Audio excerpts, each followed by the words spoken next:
दुश्मन जब तक कुछ समझ पाता वो चारों तरफ से घिर चुका होता था और सामने से तोपें आग उगलने लगती थीं।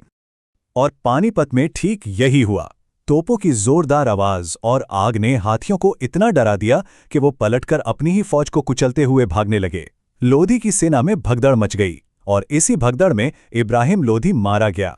वो दिल्ली का अकेला ऐसा सुल्तान था जो जंग के मैदान में मारा गया। दिल्ली तो मिल गई, लेकिन कहानी अभी खत्म नहीं हुई थी। ये तो बस शुरुआत थी।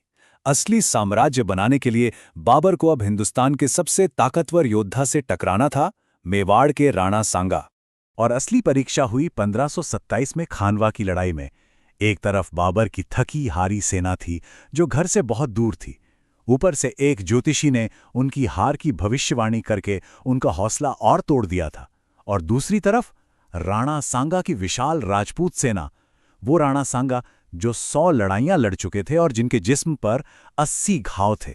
बाबर की सेना की हिम्मत जवाब दे चुकी थी। तब बाबर ने वो किया जो एक महान लीडर करता है। उसने अपने सैनिकों के सामने एक जबरदस्त भाषण दिया। इस जंग को जिहाद यानी धर्म युद्ध का नाम दिया। सबके सामने अपने शराब के प्याले तोड़ दिए और कसम खाई कि आज के बाद शराब को हाथ नहीं लगाएगा। उसने सैनिकों से कुरान पर हाथ रखकर आखिरी सांस तक लड़ने की कसम ली। इस एक भाषण ने हारी हुई सेना में जैसे बिजली भर दी।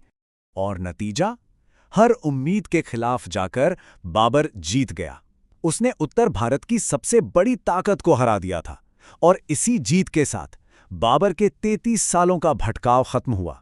वो राजकुमार जो दर दर भटक रहा था, अब हिंदुस्तान का बादशाह बन चुका था।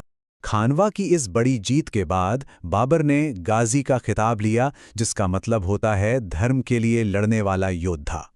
और इसके बाद उसने 2 और बड़ी लड़ाइयां लड़ीं, चंदेरी और घाघरा में, ताकि अपने नए साम्राज्य पर पकड़ पूरी तरह से मजबूत कर सके।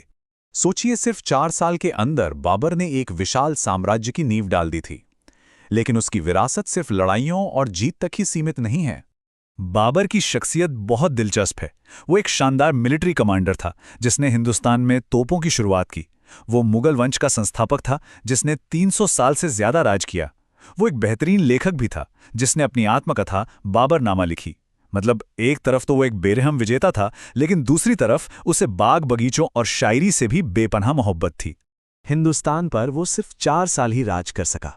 1530 में उसकी मौत हो गई और वो ये नया नवेला साम्राज्य अपने बेटे हुमायूं के लिए छोड़ गया। उसकी एक आखिरी ख्वाहिश थी कि उसे काबुल में एक बाग में दफनाया जाए, और आखिर में ऐसा ही हुआ। तो आखिर में सवाल यही रह जाता है, बाबर कौन था? क्या वो एक ऐसा इंसान था जिसे उसकी नाकामियों ने बनाया, या वो किस्मत का सिकंदर था जिसे जीतना ही था? इतिहास किसी एक इंसान की जिद से बनता है या किस्मत के खेल से? ये सवाल बाबर की कहानी हमें हमेशा सोचने पर मजबूर करती है।